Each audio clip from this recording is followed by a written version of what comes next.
All right, let's get to the rest of the stack. We didn't finish off on the last episode of reviews.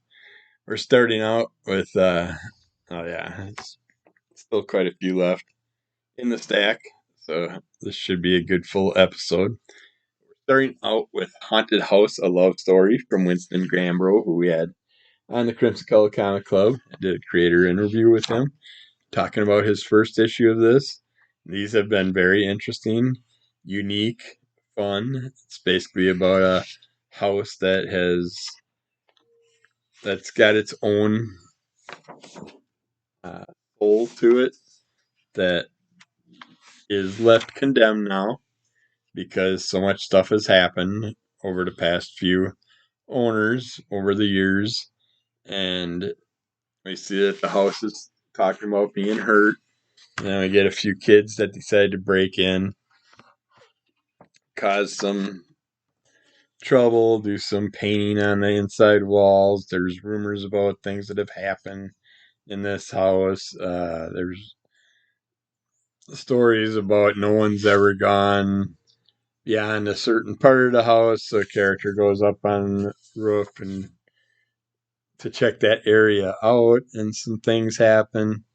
Uh, Lots of fun and unique twists throughout this. If you like the haunted house style storyline, you'd probably definitely enjoy this.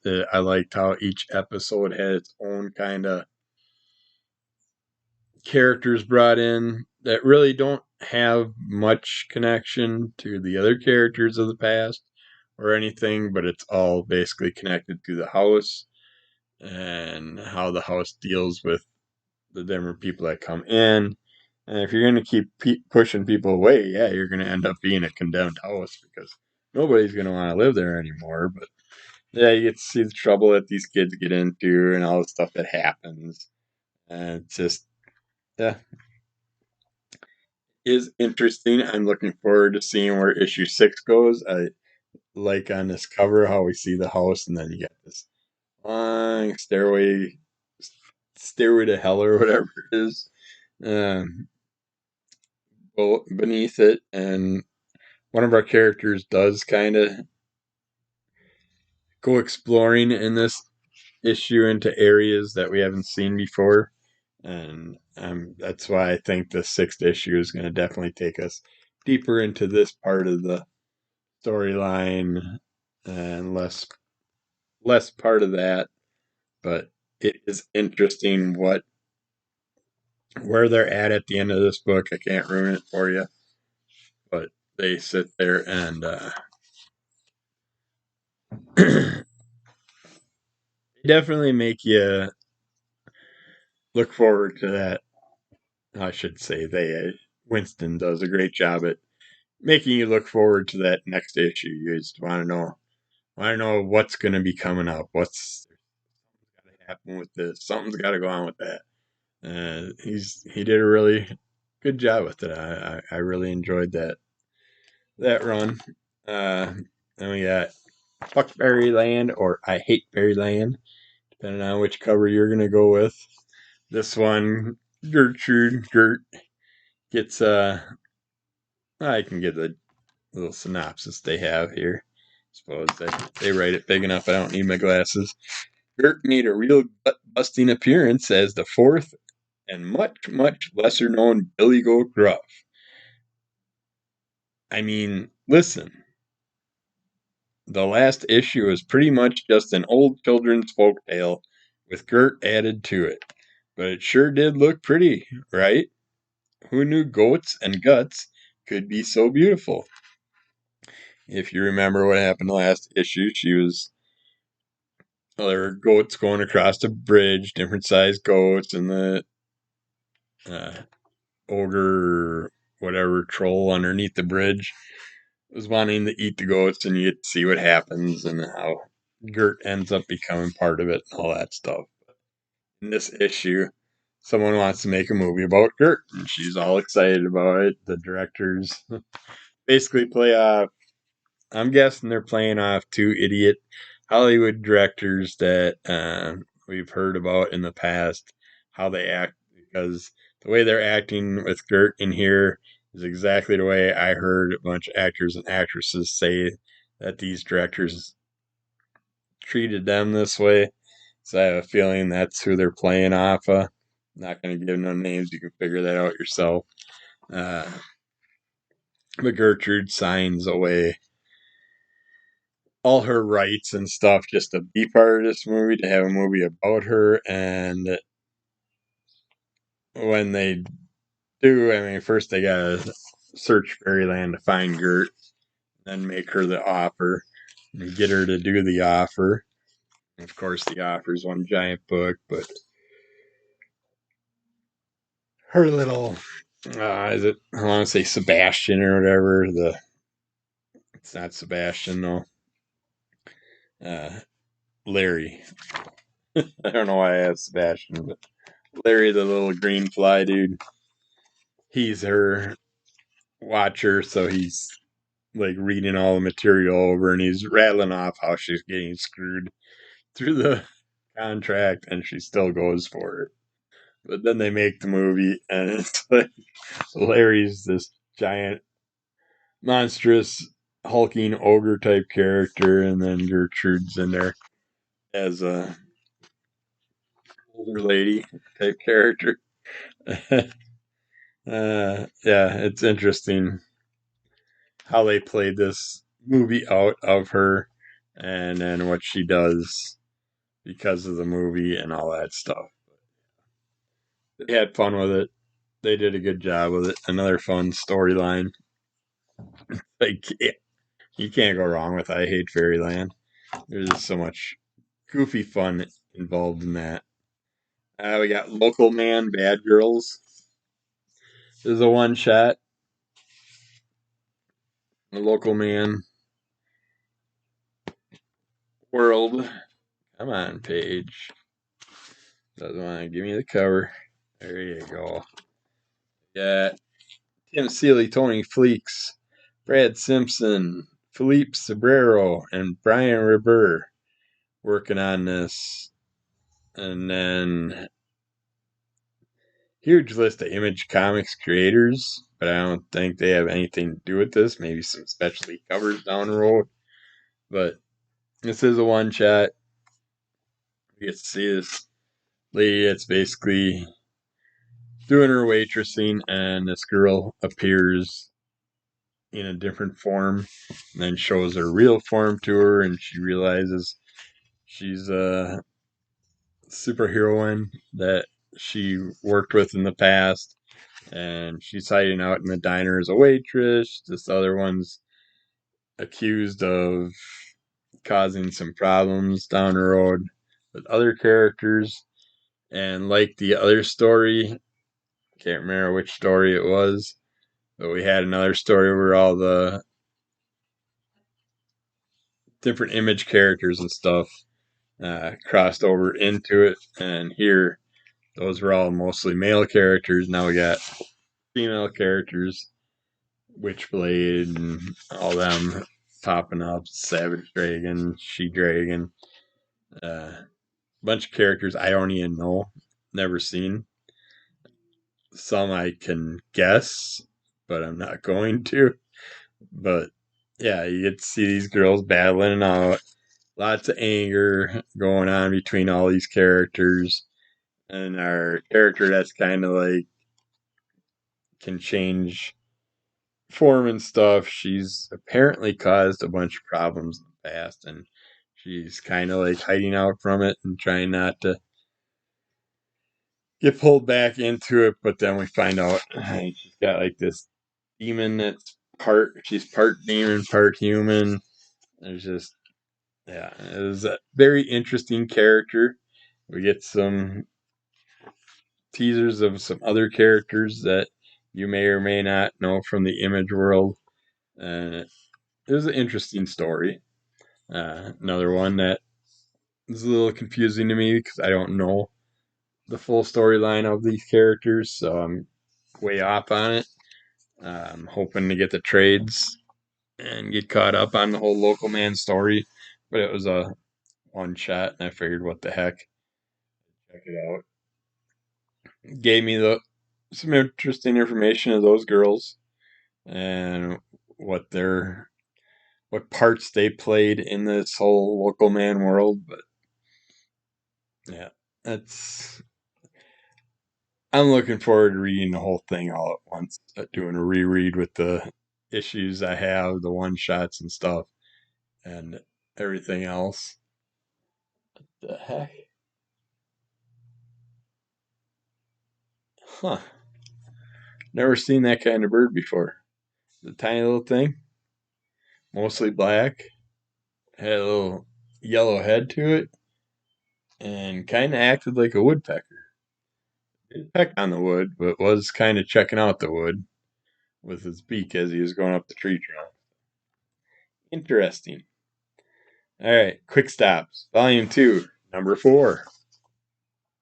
Now, is this the last? Yeah, I believe this is the last one. I don't think it goes 5 issues. And we get to find out in this issue, Jay and Silent Bob are going off the movie world, check out some things. Jay's daughter happens to be the friend of the girl that was interviewing the old lady that was part of the movie franchise, and a bunch of interesting stuff happened with her. And we found out in the last issue that the old lady had some evil intentions, and we find out why. We find out in here what this old lady has been doing all these years, uh, who she's been doing it to, why the movie franchise is where it is, who has control of the movie franchise. But yeah, this was really well done.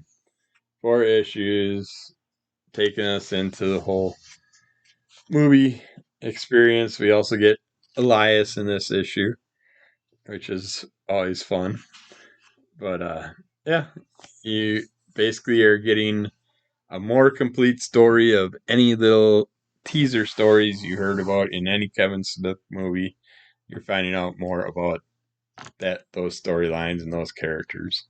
So very well done. Very happy with those quick stops, 2 volumes, and looking forward to more in the future. See what else we can come up with here. This is a new one. This is Rat City #1 from Image Comics. And this is done by Erica Schultz and Zay Carlos, J. David Ramos, FCO Placentia, and Marcelo Iozoli. They have those last 3 were 3 different colorists, all sharing different parts of the storyline. But it is very interesting. It's kind of like starts out with a whole military thing going on. We get this Al Simmons style character. It's not Al Simmons, but he reminds me of Al. But they go through and they're dealing with their military orders. They're getting through their mission. A bunch of things happen during the mission. Characters end up having some problems. People die, things happen. Characters get injured. And then it takes us into getting back who we could and taking our main character and putting him deeper into other kind of realm related things going on. We're finding out about he's finding out kind of like that, kind of getting introduced in a unique way into this hell world, the world that Al Simmons basically opened up and teaches us, basically introduces us to this character that's I'm guessing is going to be like the new representation for Spawn in the future, but it's definitely playing off the old Al Simmons character and taking us deeper into this world with this new character. We get some wonderful story art and stuff throughout here, galleries and stuff in the back. But yeah, I don't want to show those images because those are all basically things you're going to see at the end of the storyline. I don't want to ruin it for you, but I'm looking forward to seeing where this goes. I think we're going to see a new militant style Spawn again, that style character, and get back to that old kick ass take names later type storyline. And I'm hoping that's where we're going because I decided to pull off the regular Spawn run as of this month. I'm done because now Al's going back in to try and close the realms that got open, the Hell realms, the realms of Hell, and everybody's lost their powers, and now we're starting to see people with other types of powers pop up, and it's like, I'll stick with Gunslinger for a moment, and I'll get into this Rat City storyline instead. Just gives me that old school Spawn feel, but way more intense, way more militant. So we'll see where it goes. Then Sam and Twitch case files. This is number 2. We get to see Sam going to Twitch's house and trying to talk to him about what's been going on, and Twitch ends up getting a job offer somewhere else, goes off to Indiana to see a friend who made the offer to him, and it's like he's basically fed up with Sam's crap and all of it. Sam just blowing things out of proportion, being too angry about things. I'm not liking this. I'm glad I pulled off after number 3. I was going to stay on till 6 or so. But it's basically private eye, police case file storylines, and that just doesn't interest me. So, yeah, I'm sure it'll bring the two characters back together. Some big murder down the road. I don't know why I don't need these at the moment. Uh, but it's just not really pulling me in. They're focused. The first 2 issues just focused on Sam's attitude, and then Twitch's wife being mad about Sam and everything he's done. She snaps and goes off on him. He disappears, and then Twitch goes off and checks out this new job. Yeah, I don't. I know at the new job things will end up linking with the old job, I'm sure, and then Sam will have to get called in because they have people that have been going missing and dying, being murdered and stuff in this town. That's why he brings Twitch in, and we'll find out more about all the people that were harmed and stuff in the next issue. I'm sure they don't get too deep into it this issue, but we definitely get the teasers, and you can get the concept of where it's going. But yeah, he'll end up crossing over with both cities, and then they'll have to bring Sam back and all that stuff, I'm sure. But yeah, Space Ghost issue 1. I bought the cartoony cover for this one, which now that I look at this looks almost like exactly like one of the covers for issue 3 or 4 that they got coming out. Which I don't know. I'm gonna have to relook at that. Hope they're not duplicating covers. But I went with the cartoony cover because that's the Space Ghost I know, but those other covers are just kick ass looking. And I wasn't sure if that's the way the storyline was going to go, but I kind of expected it to because the main covers were focusing on that style Space Ghost. But across the vastness of space, evil flourishes in the darkness between stars. With territories spread far and wide across the Galactic Federation, pirates and hijackers have ransacked these distant colonies with cruel disregard for the innocent scientist living within them. Yet there is a cosmic vigilante who metes out justice across the spaceways, bringing vengeance to those who prey upon the defenseless. They call him the Space Ghost.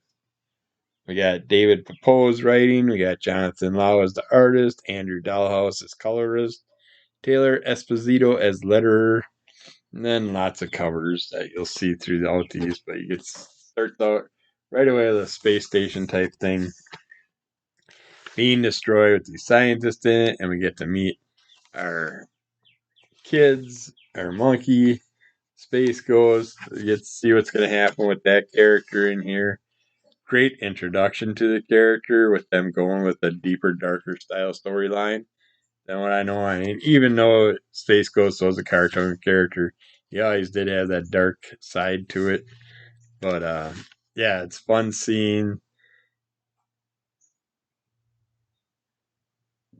If you watch the Space Ghost talk show, uh, was it Brock or Brack and stuff? You get to meet those characters in here, some of them, in this first issue that kind of give you that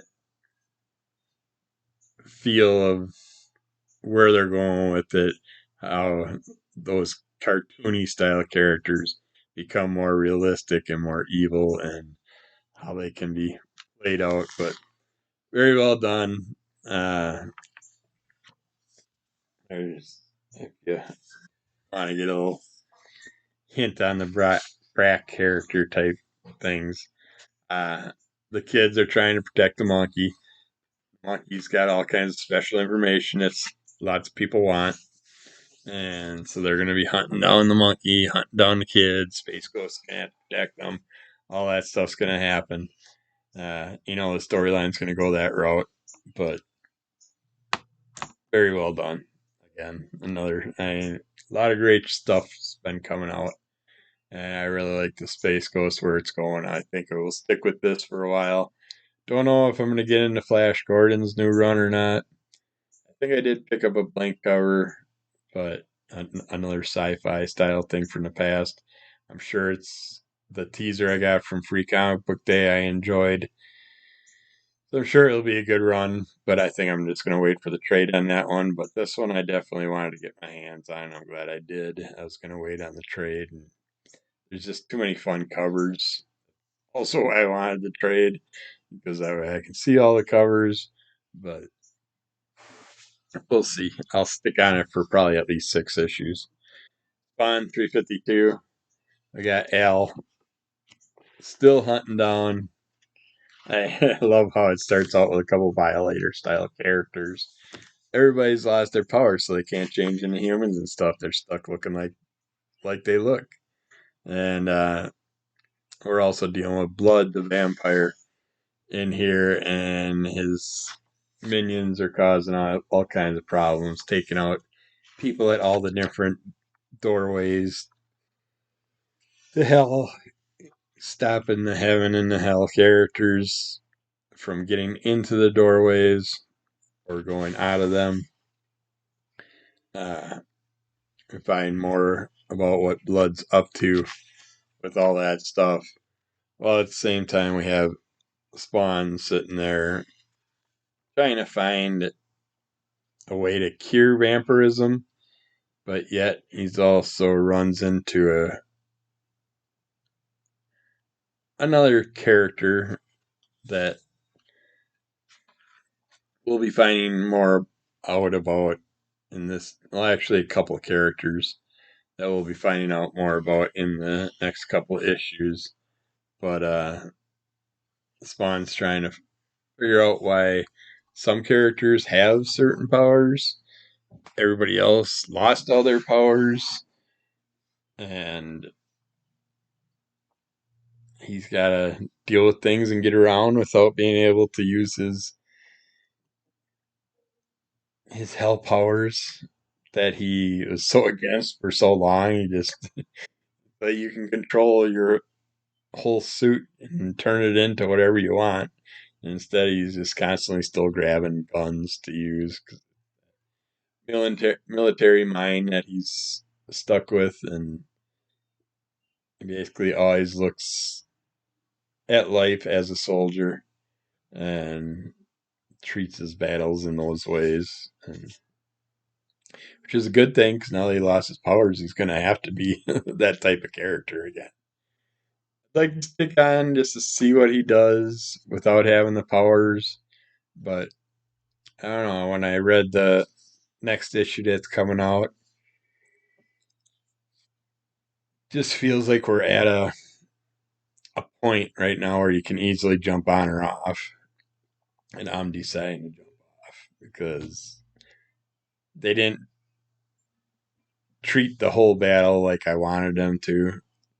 Took forever to get to the battle, and then when we had the battle was one issue, well, half an issue maybe, very weak, and we didn't get to see all these factions fight like we thought. I mean, leading up to this big event with taking over the throne, we were introduced to so many characters that I expected, and just a massive battle at the end that would last probably a couple of issues.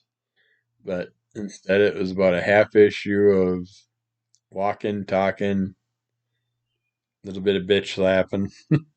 It was pretty pretty sad how it came to fruition, but and it's still enjoyable, but just not what I was hoping for. Sweetie Candy Vigilante #2. We find out more about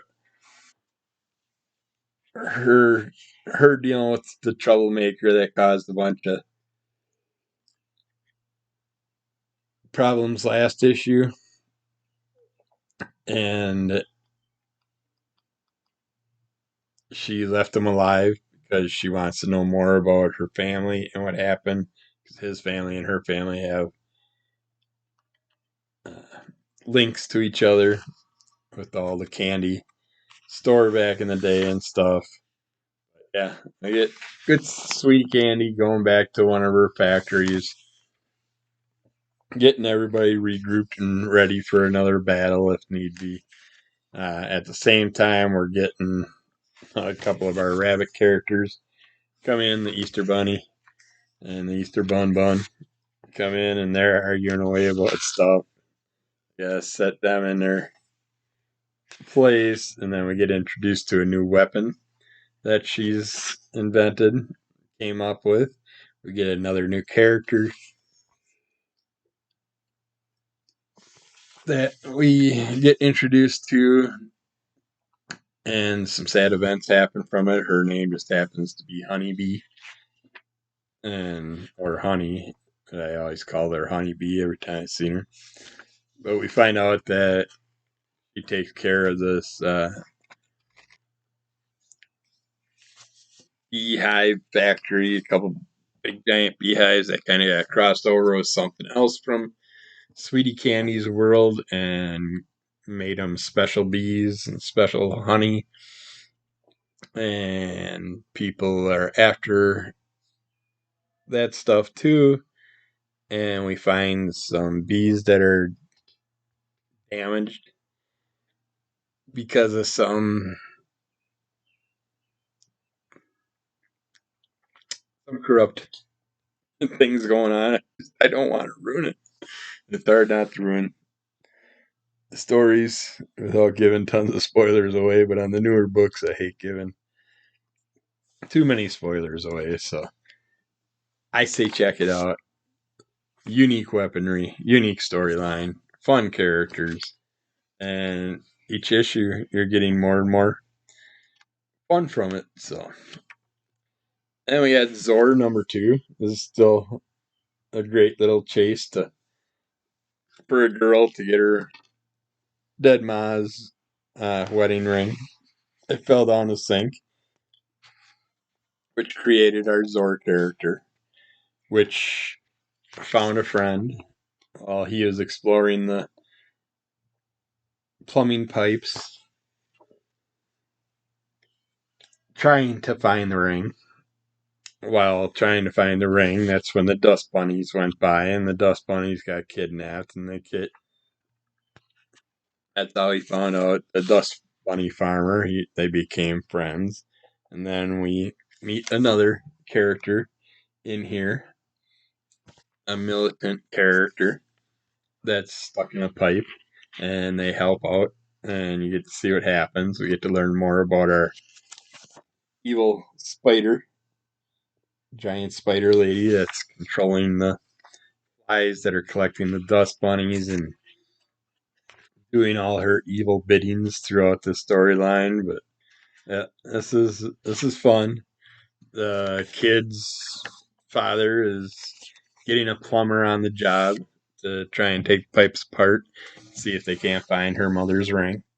So our characters are trying to hurry up and get their mission accomplished before the plumber comes. It causes a bunch of chaos in their world. But yeah, that's another unique and fun story done by Rob Potsy Podcheck, uh, Keen Spot Comics. So check that out. That's great. That'd be a great family friendly uh, bedtime reading story type comic. But that's it for the stack. We made it through it, just over the 30-minute mark. So keep following Under the Call of MS. Rate, review, subscribe, tell a friend, and check out Crimson Call Comic Club. And we will get back to you with more shows sometime soon. All right. Bye.